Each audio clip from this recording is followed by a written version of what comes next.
Yes, and the chair must be clear. Yes, the Oversight Public Accounts Committee is a very crucial committee of Parliament whose role is to ensure accountability and fighting corruption.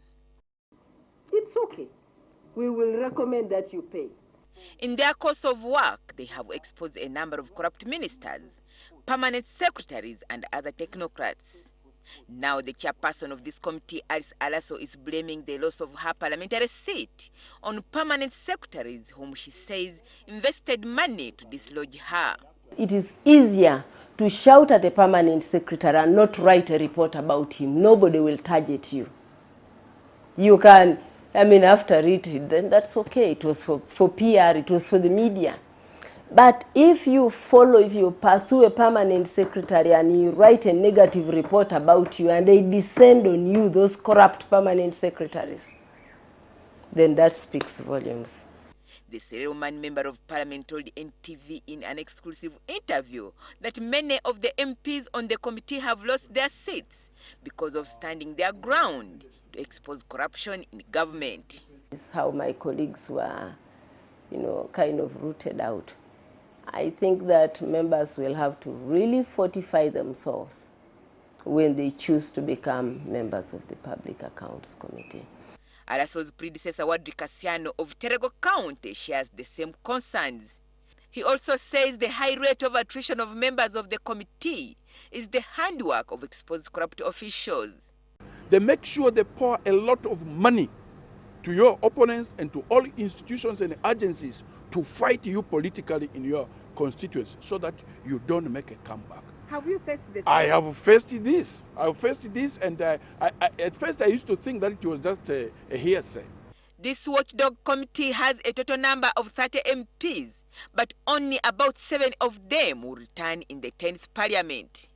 Among those who survived are Joseph Seungu of Kalungu West, Remiaga's Theodore Sechkubo, Gerard Karuhanga, Youth MP Western Uganda, who returns, and Stunka Municipality MP, Jacob Opolot of Palisa County, Gilbert Olanya of Clark County, and the woman MP of Ajuman District, Jessica Ababiku.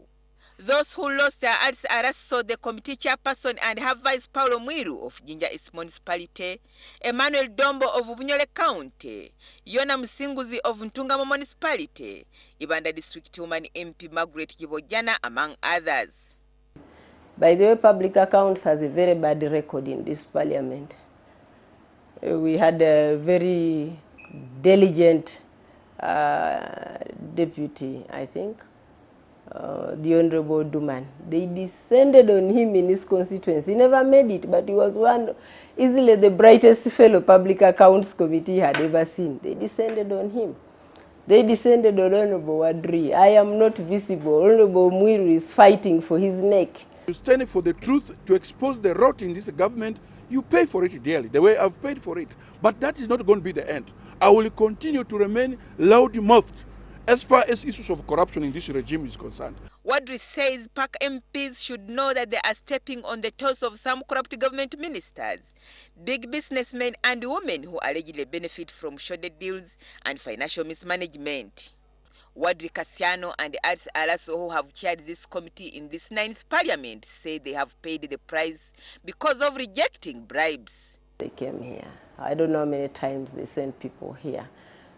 Up to a point where I decided that I would call all permanent secretaries to the conference hall and tell them, gentlemen and ladies, don't send a bribe because I will not take it.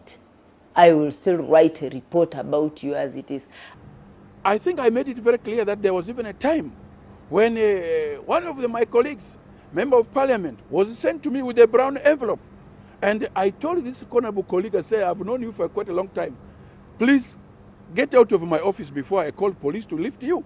You take this money back to whoever has given it to you. Let them go and organize their political funeral. And indeed, the political funeral was organized when I showed them exit from their cabinet positions. They are not, however, ready to disclose the names of these government officials, saying they are still documenting their evidence for their next course of action. At this point now, it is enough to point out that they sent out those records. When the need arises for us to name the numbers and photos and stuff like that, we will certainly get that going. The two advised the MPs who will sit on Park Committee in the 10th Parliament to desist from temptation if they are to deliver credible reports to Parliament. Agness Nandutu, NTV, Parliament.